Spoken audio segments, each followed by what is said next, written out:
few days ago, it was, oh my God, GPT-4 is here. And now it's like, oh my God, Bard is here. Who is Bard?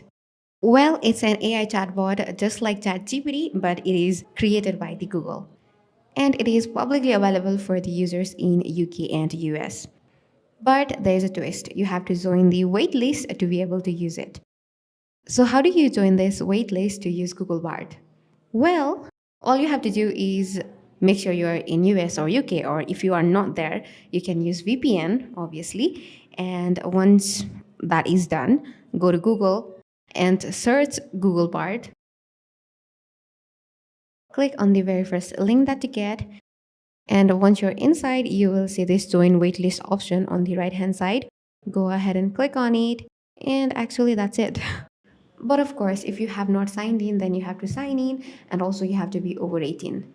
But yeah, this is how you can join the waitlist. And in the email, they even send you this little poem written by Bard. How cute is that?